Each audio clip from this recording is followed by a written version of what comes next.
a lot of shit comes up that people would want to vote on, like the bailouts, the war, all things of this nature. There's a lot of things that people would like that's going to affect us. We would like to vote on this, but you don't get to vote on it. You get to vote on a representative.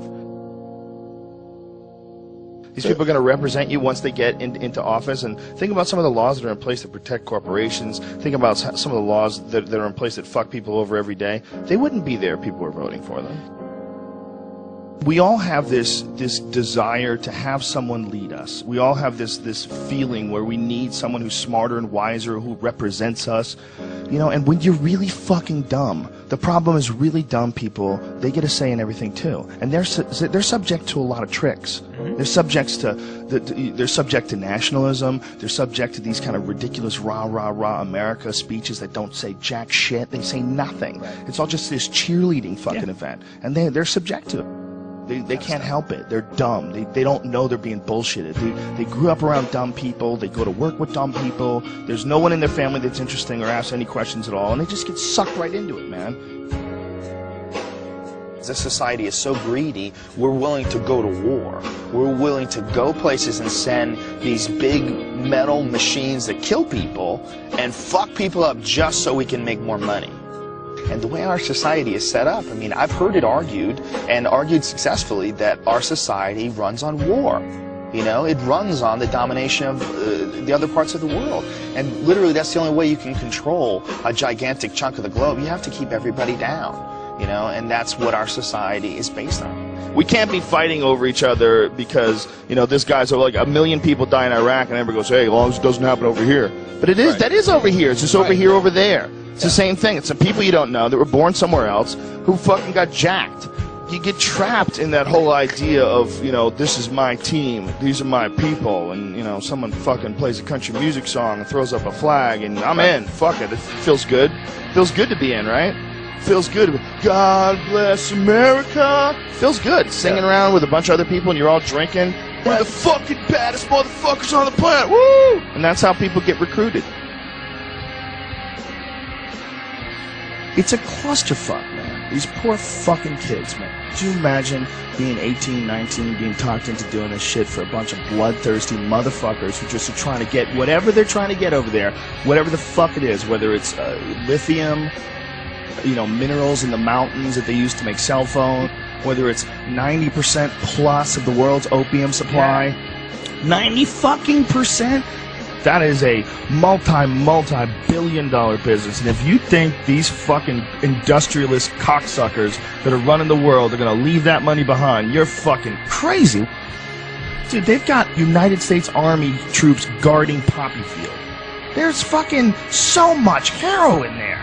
I mean, it's incredible. The fucking brother of the president of Afghanistan, his brother was selling heroin and getting paid by the CIA. I mean, god damn it. Heroin is absolutely addictive, okay? People who try heroin get hooked. Heroin is everywhere, okay? So you need to sell it. Someone's selling it. Who's selling it? I don't know, but 90% of it comes from this one place where we have to be to save our freedom. You can't criticize it. Because if you criticize it, you're a shithead. You don't appreciate the troops and what they're doing for you. And that's not the case at all. I just don't like the idea of these fucking people leading us in any direction where you need to sacrifice your life. Well, I don't believe it. I don't believe them.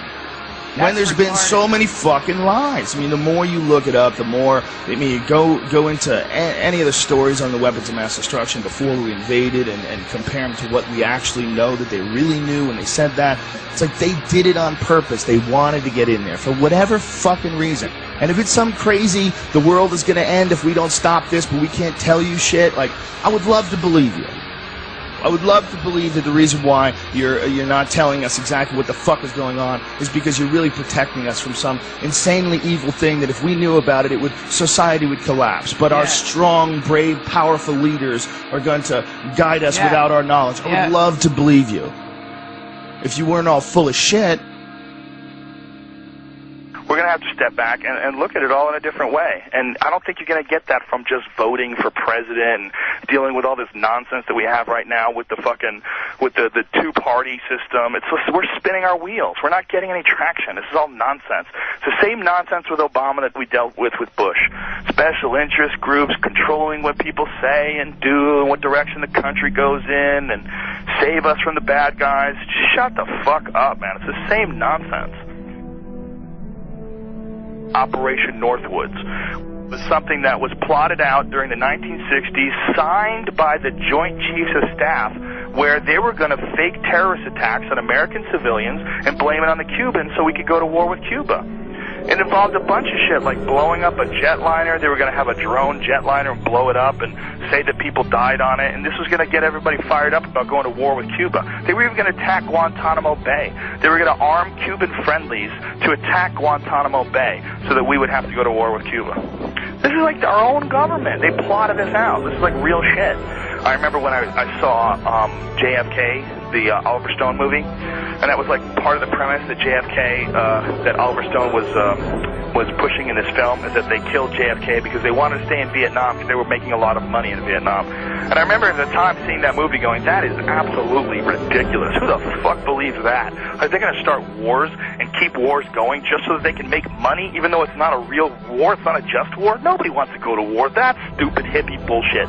Well, as I got older and I started investigating history, you know, from way back to Vietnam, to the Gulf of Tonkin, to all the shit that happened when Kennedy and Nixon were in office, to all the shit that happened with Reagan and the Contras in Nicaragua and the Sandinistas, and all the different various things that have happened in human history where it's clear that the United States is, you know, we're fucking around with all kinds of things all the time to make money. And that there's a bunch of people that are profiting off of war. And then they're not just profiting like a little bit of money here and there. You know, you look at like what's going on with like how much money Halliburton made from the war. We're talking like billions and billions of dollars. That's like real money. This Eisenhower leaving office, and he's giving a speech warning the American people about the power of the military-industrial complex. You know, when you watch that, you're like, well, here is a sitting president who's leaving office, but the most important thing that he wants to tell people is that you have to be careful because there's a machine here that wants to go to war. There's a business behind going to other countries and fucking people up and taking their shit. And they come up with reasons to do this. And they sacrifice American lives to do this. And they do it for profit. And it sounds absolutely ridiculous. It sounds absolutely outrageous that the greatest country on earth could be involved in something like that from the get-go. But yet, that's what history says. That's how it points. It points in that direction. It points in that direction that it's going in. In the councils of government, we must guard against the acquisition of unwarranted influence, whether sought or unsought, by the military-industrial complex. The potential for the disastrous rise of misplaced power exists and will persist. We must never let the weight of this combination endanger our liberties or democratic processes.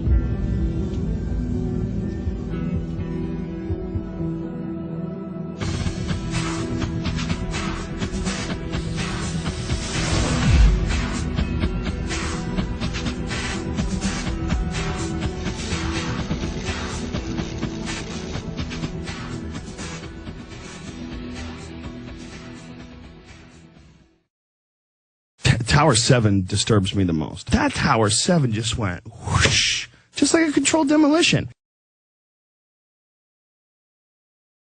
And everybody's like, yeah, but it had holes in the building, and you see the hole in the building. Yes, I see the hole in the building, but wouldn't it fall towards that hole? Why is it falling like that? That doesn't make sense to me with Tower 7. The way Tower 7 fell, it just kinked in the middle and fell down free fall speed. Almost. I mean, everybody, like, they'll nitpick at you. Oh, it was 1/10 of a second slower than free fall. Even if it was just close to free fall, that's crazy. There was no resistance. It just gave up. Why wouldn't it, like, wiggle and collapse towards where it got jacked? It just seems like a controlled demolition. That bothers me.